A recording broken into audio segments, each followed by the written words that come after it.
La parole est à Monsieur Aymeric Caron pour le groupe La France Insoumise.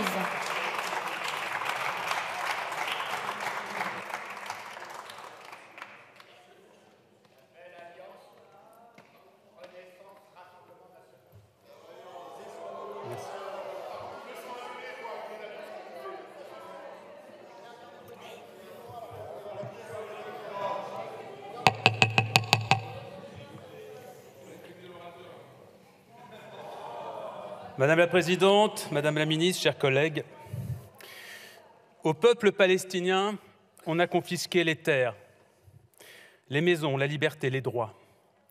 Certains voudraient aussi lui confisquer son histoire, son identité et tout espoir que justice lui soit un jour rendue. Ce peuple colonisé, harcelé, humilié, nous l'avons peu à peu éloigné de nos regards et de nos consciences. C'était une faute politique et morale. L'indifférence que nous manifestons désormais au sort des Palestiniens nous rend sourds à l'écho des victimes, pourtant toujours nombreuses et parfois très jeunes. Aucun observateur objectif ne peut le nier. Naître palestinien aujourd'hui est la promesse d'un destin entravé par l'injustice. Un Palestinien de Gaza vit prisonnier de sa minuscule enclave, de sa misère et des opérations militaires qui ensevelissent régulièrement des vies.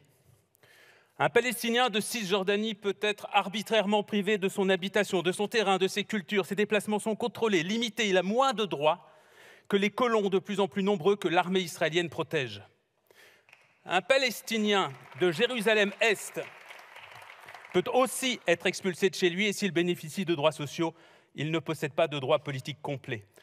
Un Arabe israélien, quant à lui, est un citoyen de seconde zone. Il peut voter, être élu, mais il subit tout de même des discriminations dont certaines sont inscrites dans la loi. Est-ce que tous ces traitements particuliers peuvent être assimilés à une forme d'apartheid?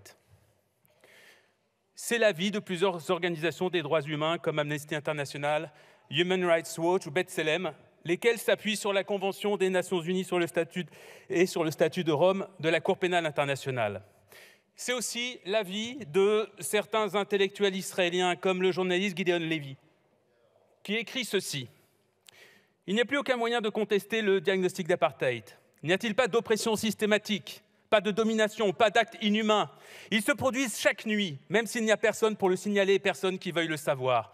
Et qui peut encore soutenir sans éclater de rire que l'occupation est simplement défensive et que sa fin se profile à l'horizon? Si elle n'est pas temporaire et pas équitable, alors qu'est-ce sinon l'apartheid? On entend le bruit qui court, ici même dans cette assemblée, selon lequel l'association du mot apartheid aux politiques israéliennes relèverait de l'antisémitisme. Cette critique, ou plutôt cette menace, nous la réfutons et nous la condamnons. La dénonciation de la politique menée par un gouvernement n'a jamais constitué une manifestation d'hostilité à l'égard d'un peuple ou d'un État. Dénoncer la croisade de George Bush Jr. en Irak n'était pas une prise de position raciste contre le peuple américain. Dénoncer l'agression de Vladimir Poutine contre l'Ukraine n'est pas une prise de position raciste contre le peuple russe.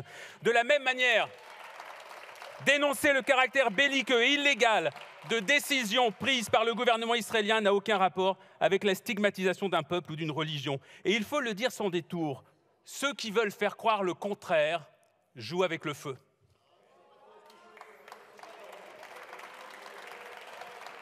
Je tiens ici à être extrêmement clair. L'antisémitisme, l'antisémitisme, nous le vomissons.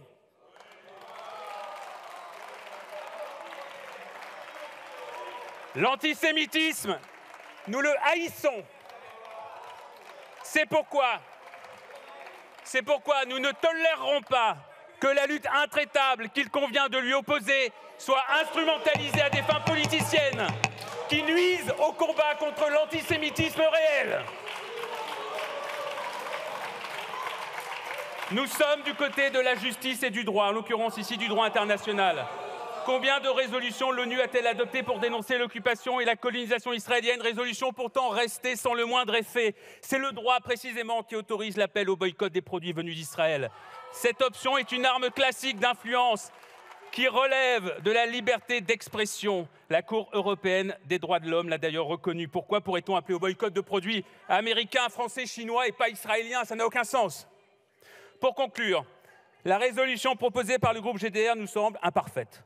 Nous n'en cautionnons pas tous les mots, maladroits parfois, ni toutes les analyses. Mais parce que pour la première fois dans l'histoire d'Israël, il y a au sein du gouvernement des forces qualifiées de fascistes qui n'hésitent pas à affirmer leur volonté d'annexer la Cisjordanie, parce que nous partageons le constat général proposé par ce texte et parce que nous jugeons indispensable la reprise d'un processus actif de négociation pour qu'Israéliens et Palestiniens puissent vivre en paix, en sécurité et en égalité de droits, nous voterons en faveur de cette résolution. Merci, monsieur le député. La parole est à monsieur Meyer.